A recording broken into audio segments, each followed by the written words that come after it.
Good morning, students, and today is the next topic of chapter 2, Bohr's model. And student, today discussion about the Bohr's model.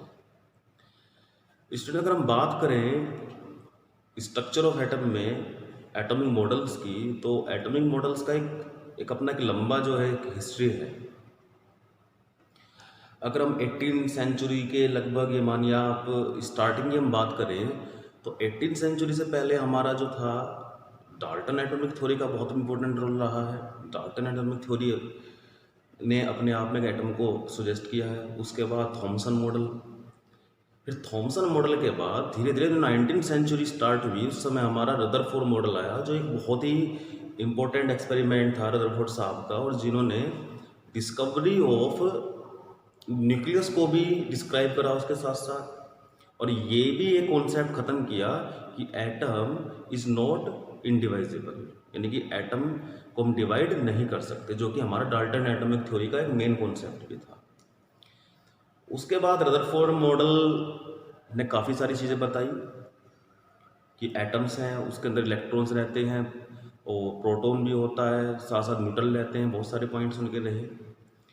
लेकिन students, the failure of Rutherford model is the stability of the atom.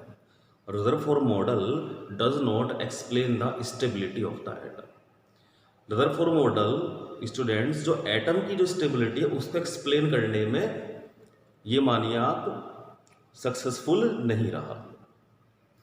कि जब हमारा electron move कर रहा है nucleus के चारों तरफ, हम जानते हैं, तो electron moves around the nucleus, तो जब हमारी कोई ऑब्जेक्ट मूव करती है तो स्टूडेंट्स क्या होता है, धीरे धीरे उसकी एनर्जी लॉस हो सकती है, और जब एनर्जी लॉस होगी तो उससे क्या होगा कि इलेक्ट्रॉन हमारा एक टाइम के बाद न्यूक्लियस के अंदर गिर सकता है। तो इस तरह के कॉन्सेप्ट बाद में आए, तो उन कॉन्सेप्ट को वो मॉडल एक्सप्लेन करने में सक्सेसफुल नहीं हुआ। तो इस कॉन्सेप्ट को, ये जो कमी रदरफोर्ड मॉडल की थी, इसके ड्रॉबैक को जो करेक्ट करा है, या जो उसमें और नए, ये कह सकते हैं आप, नए पॉइंट्स ऐड हुए हैं, एक नया कॉन्सेप्ट बन गया, वो बन गया स्टूडेंट्स हमारा बोर्स मॉडल। बोर्स मॉडल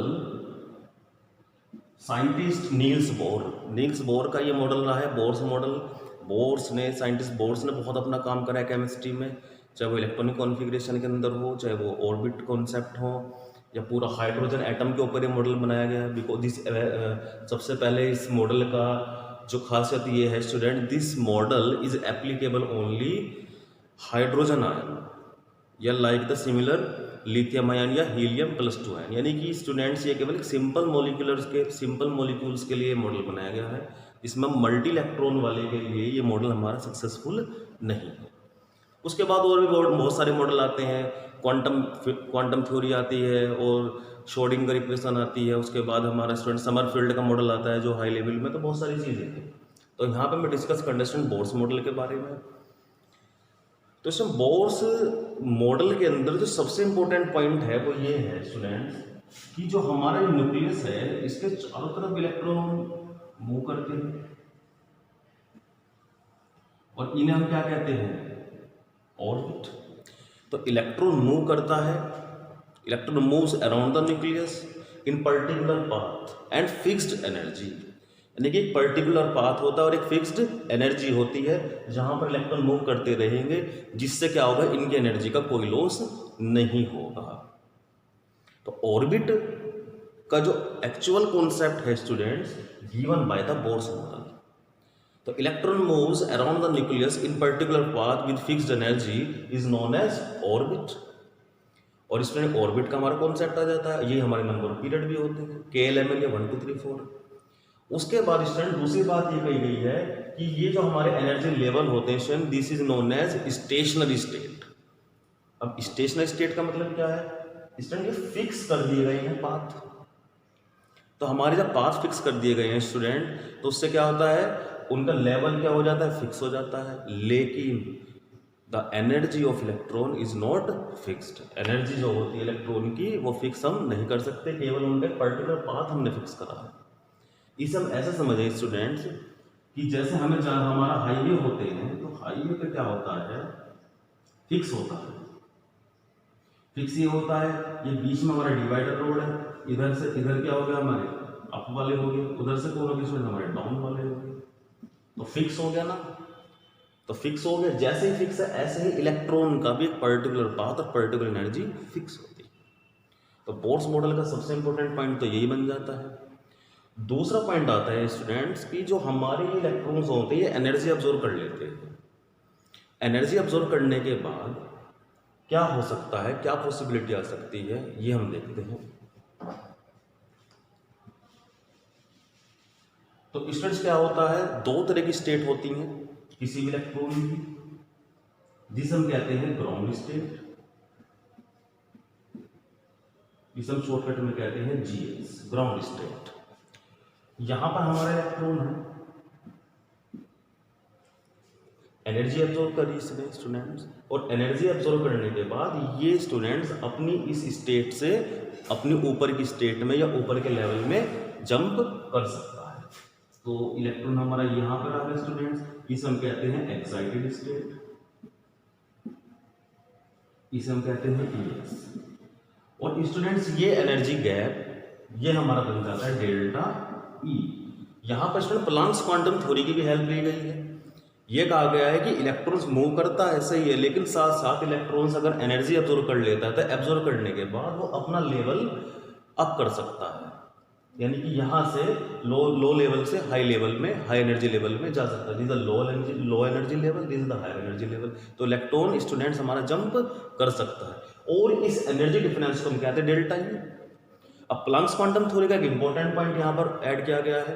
वो पॉइंट क्या है students, the energy difference directly proportional to the frequency of the electrons.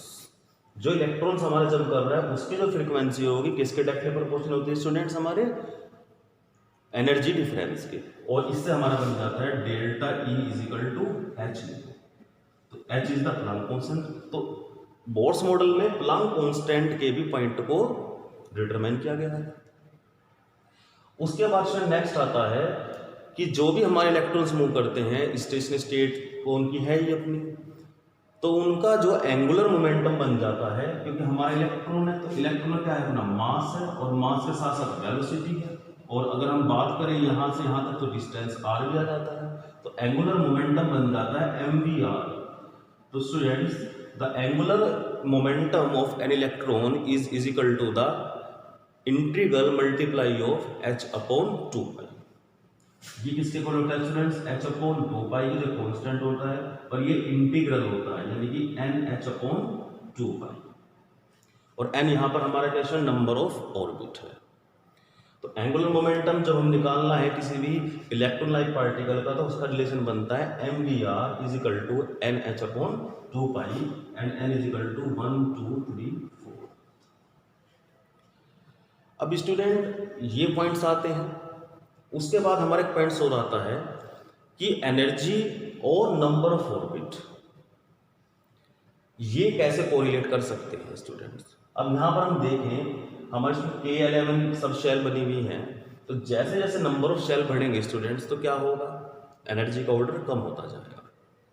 तो इन्होंने इसके ऊपर भी अपना एक रिलेशन दिया जो है energy for n number is equal to 1/n²। यानी कि स्टूडेंट जितना ज़्यादा एनर्जी का लेवल बढ़ेगा उतनी हमारे नंबर ऑफ ऑर्बिट भी धीरे धीरे कम होते जाएंगे। तो एक रिलेशन इनका ये निकल कर आया। इसी मॉडल की हेल्प से स्टूडेंट्स हमारा रीडबर्ग फॉर्मूला, बामर फॉर्मूला भी आते हैं, उनके हम फॉर्मूले देखते क्या होते हैं।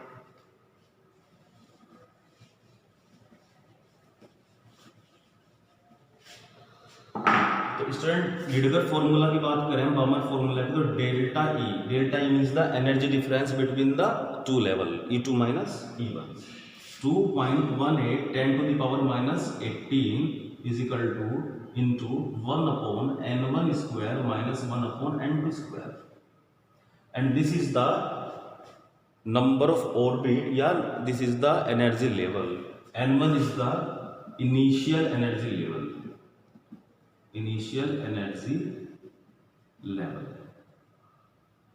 and n2 is the final energy level। Student बहुत इंपॉर्टेंट फॉर्मूला है ये, अगर हमें दो एनर्जी लेवल दिए गए हों तो उनके बीच की हमें एनर्जी अगर निकालनी है तो use this formula. This is the बामर formula भी हम कहते हैं। 2.1.8 10⁻18 स्टूडेंट्स, ये एक्चुअली कैलकुलेट करके आइडेंटिटी डिटरमाइन की गई है, तो इसके मेजरमेंट डायरेक्ट हम यूज करेंगे।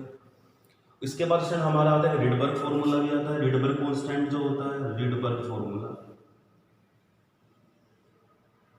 Rydberg formula.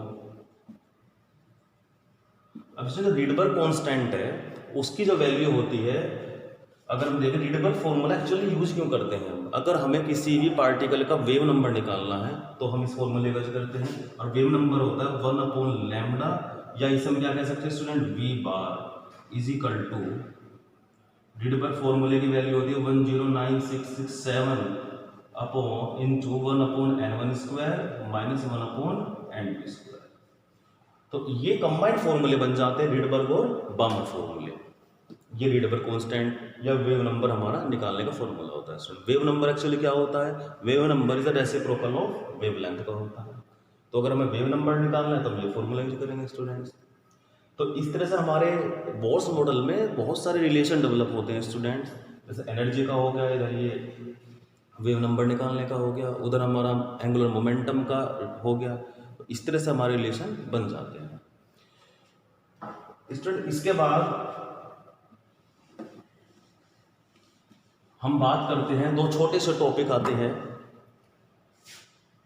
एक आता है फोटोन और एक होता है क्वांटा।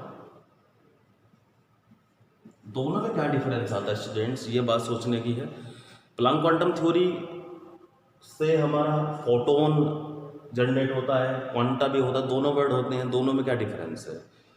तो स्टूडेंट्स अगर हम बात करें, प्लैंक क्वांटम थ्योरी ये कहती है कि जो भी हमारी एनर्जी है स्टूडेंट्स, वो डायरेक्ट ना करके पैकेट की फॉर्म में धीरे धीरे आती है, यानी कि कंटिन्यूसली आती है, लेकिन डायरेक्ट ना होकर के धीरे धीरे धीरे धीरे हमारी in the form of small energy packet.